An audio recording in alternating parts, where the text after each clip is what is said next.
ओंजळीतील फुले श्री गुरुचरणी अर्पून नतमस्तक व्हावे आणि मनाचा गाभारा गुरुमय होऊन अद्भुत अशा आनंद लहरींची अनुभूती व्हावी, अशीच काही किमया असते सद्गुरूंच्या निर्गुणरूपी पदस्पर्शाची.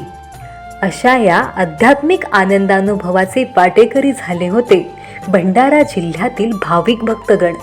सर्व परिसर व भाविक भक्तांची मने असाधारण हर्ष उल्हास व भक्तिभावाने काठोकाठ भरून गेली होती. कारण ही तसेच विशेष होते. अनंत श्री विभूषित जगद्गुरु रामानंदाचार्य श्री स्वामी नरेंद्राचार्यजी महाराज यांच्या सिद्ध पादुका दर्शन सोहळ्याचा परम पावन योग भंडारा जिल्ह्याला लाभला होता, जो अत्यंत भक्तिमय वातावरणात पार पडला दिनांक 22 नोव्हेंबर 2024 रोजी भंडारा जिल्ह्यातील लाखांदूर येथे. भंडारा जिल्ह्यातील 5 ते 6 हजार भाविकांनी या ठिकाणी श्रींच्या पादुका दर्शनाचा लाभ घेतला. सोहळ्याच्या आदल्या रात्री परमपूज्य जगद्गुरु श्रींच्या सिद्ध पादुका भाग्यवान यजमान दाम्पत्य श्री कमलप्रसाद रामचंद्र मेश्राम यांच्या निवासस्थानी विश्रांतीस होत्या.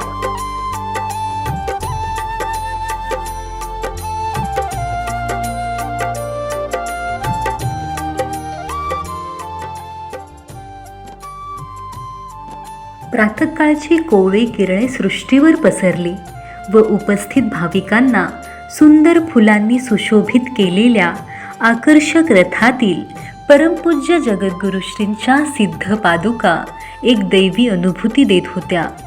भव्य अशा शोभायात्रेस सुरुवात झाली.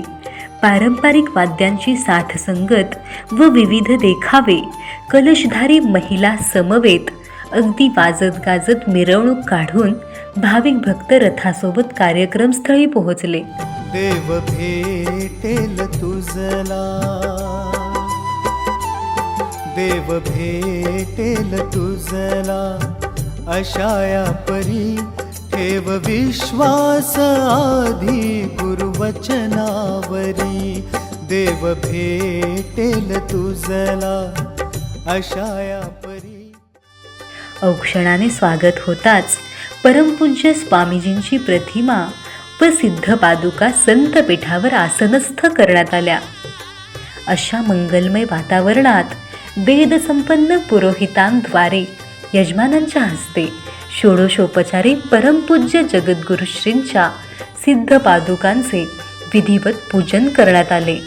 यावेळी सुमारे 270 भाविकांनी आपल्या नित्यपूजेतील परमपूज्य जगद्गुरु श्रींच्या पादुकांचे पूजन केले, तर काही भाविकांनी मानसपूजा करून आपला निर्गुण भक्तिभाव गुरुचरणी अर्पण केला.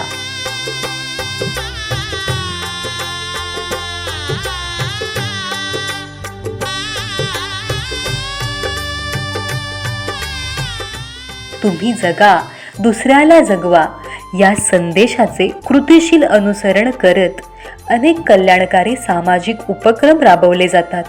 त्याला अनुसरून स्वस्वरूप संप्रदाय भंडारा जिल्ह्याच्या वतीने जनम संस्थानाच्या सामाजिक उपक्रमाअंतर्गत 59 गरजू महिलांना शिलाई मशीन्सचे विनामूल्य वाटप करण्यात आले.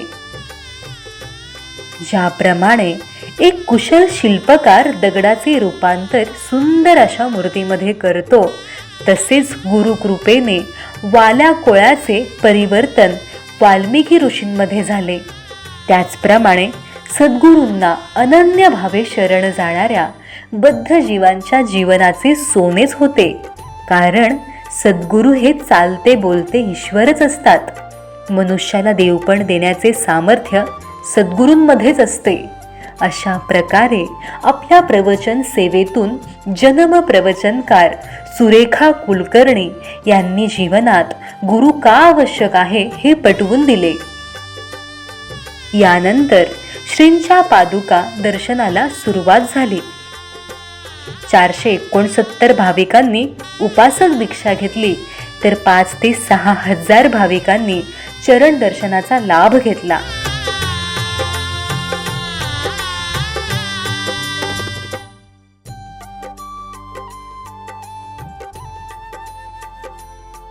निरोपावेळी भाविकांच्या डोळ्यात अश्रुसरिता दाटून आल्या होत्या.